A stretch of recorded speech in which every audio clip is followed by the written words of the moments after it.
ప్రియమిత్రులారా, అన్య భాషలు నేర్చి ఆంధ్రమ్ము రాదనే బుద్ధిహీనుడ బతుకనేలా అన్న కాళోజీ మాటలనెప్పుడో మరిచిందేమో తెలుగు జాతి.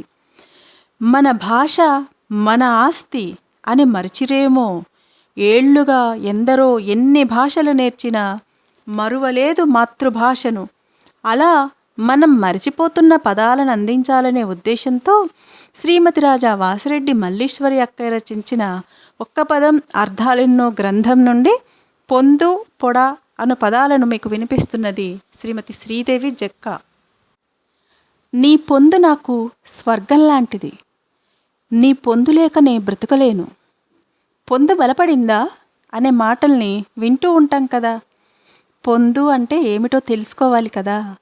రాజైన వాడికి చతురోపాయాల అవసరం ఎంతైనా ఉందంటారు. కానీ ప్రతి మనిషికి కూడా ఎదుటివారిని లేదా మొండివారిని తమ అదుపులో ఉంచుకోవాలంటే సామ దాన భేద దండోపాయాలు అవసరమే. అయితే మన పెద్దలు మంత్రము, ఔషధము, ఇంద్రజాలము అనే మూడింటిని ఉపాయాలుగానే పరిగణించారు. అందుకే 7 ఉపాయాలు అన్నారు. ఈ ఉపాయము అనేది పొందు అనే పదానికి గల అర్థము. పూసిన పూలతో మనసులు మురియు, ప్రేమలు పొంగిన మనసులు కలియు, నదులన్నీ సాగరంలో కలియును వంటి మాటలలోని కలియు అనేది పొందు అనే పదానికి గల మరో అర్థం. కలుగనేటికి తల్లుల కడుపచేటు అని ఒకరంటే, భక్తి కలుగు కూడు పట్టెడైనను చాలు అని మరొకరన్నారు.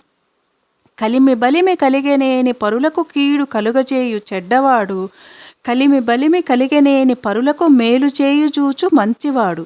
అంతేకాదు, కలిగిన మనుజుడు కాముడై సోముడై మిగుల తేజమునను మెరియుజుండు అనే వేమన చెప్పిన పై పదాలలోని కలుగు అనేది పొందు అనే పదానికి గల మరొక అర్థం. నీరు పల్లానికే చేరు, ఉన్నవాడికే వద్దకే సంపద చేరు, ఒడ్డు చేరాక ఓడు మల్లన్న అన్నట్టు వంటి మాటల్లోని చేరు అనేది పొందు అనే పదానికి గల అర్థము. ప్రాప్తి కలుగు చోట ఫలమిచ్చు దైవము, ప్రాప్తి లేని చోట ఫలము లేదు, ప్రాప్తి లేక పసిడి పరమాత్ముడిచ్చునా అని చెప్పిన వేమన గారు చెప్పిన ఈ పద్యంలో ప్రస్తావించిన ప్రాప్తి అనేది పొందు అనే పదానికి గల అర్థము.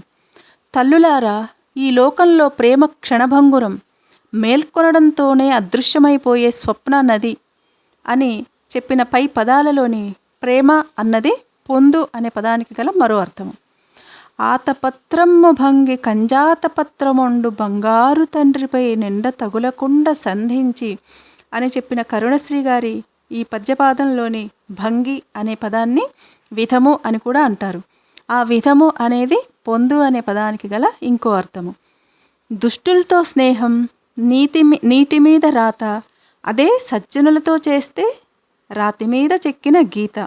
అంతేకాదు, ఎప్పుడైనా కానీ ఎక్కడైనా కానీ విధి వక్రించినప్పుడు ముఖం చాటేయనివాని స్నేహం చేయాలి, లేకుంటే మానాలి అన్న మాటలలోని స్నేహం అనేది పొందు అనే పదానికి గల వేరే అర్థం కాగా, స్నేహం చేసే స్నేహితుడు అనేది కూడా పొందు అనే పదానికి గల ఇంకో అర్థం.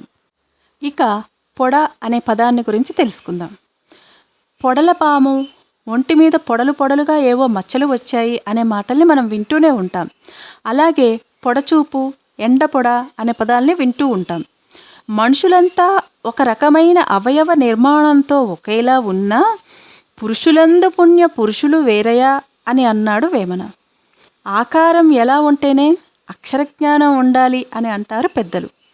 ఆకార పుష్టి నైవేద్య నష్టి, ఆకారం ఉంటే శ్రీకారం ఉండదు వంటి సామెతలలోని ఆకారము అనేది పొడ అనే పదానికి గల ఒక అర్థం కాగా, ఏడతానున్నాడో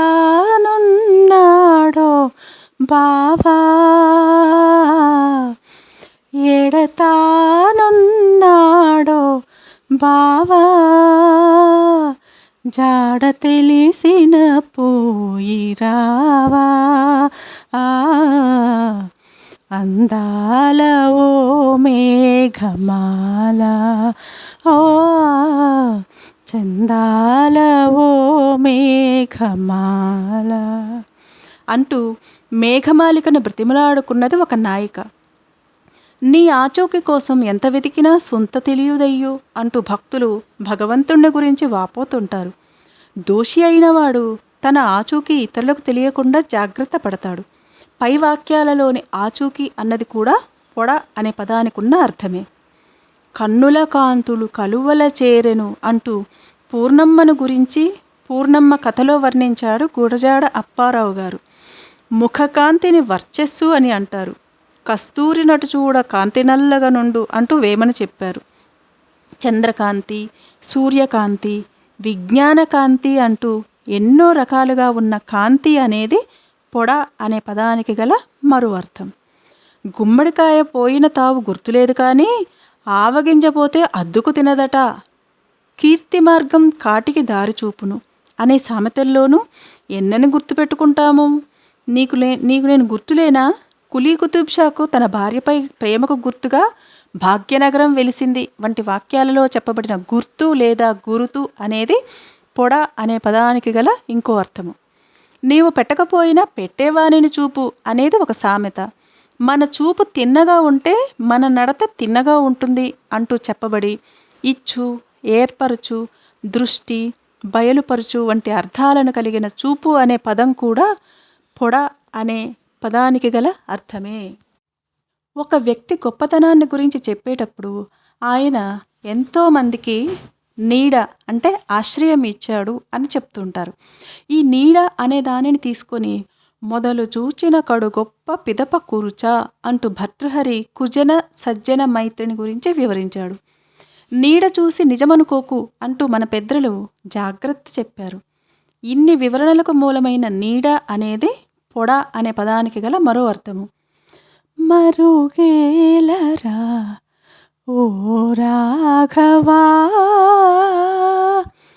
మరుగేలరా ఓ రాఘవా, మరుగేల చరాచర రూప పరాత్పర సూర్య సుధాకర లోచన అంటూ త్యాగరాజ కీర్తనను పాడుకుంటాం. తల్లి పిల్లాడికి పాలిచ్చేటప్పుడు, పిల్లలకి అన్నం పెట్టేటప్పుడు మరుగు అంటే చాటున ఉండాలని చెప్పారు పెద్దలు. మహావాళ్లే మరుగున పడుతున్నారు. వారు చేసిన మంచి మరుగున పడిపోతుంది.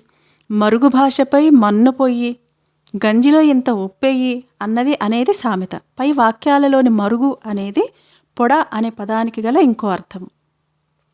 నీలి దుప్పటి ముసుంగున ప్రాణుల నిద్రపుచ్చి అని ఆకాశాన్ని నీలి దుప్పటితో పోల్చారు కరుణశ్రీ. కోక, పంచె, తుండు, ఉత్తరీయం ఇలా వివిధ రకాలుగా ఉండే వస్త్రము కూడా పొడ అనే పదానికి గల అర్థమే. మనిషి ప్రవర్తన, స్వభావము మచ్చలేనిదిగా ఉండాలన్నారు మనవాళ్ళు. ఇంకా మచ్చలేని మనిషి అంటూ ఎవరుంటారు చెప్పండి అని అన్నారు. మాసిన గుడ్డ పలు మచ్చలతో ఉంటుంది. ఈ మచ్చ అనేది పొడ అనే పదానికి గల అర్థమే.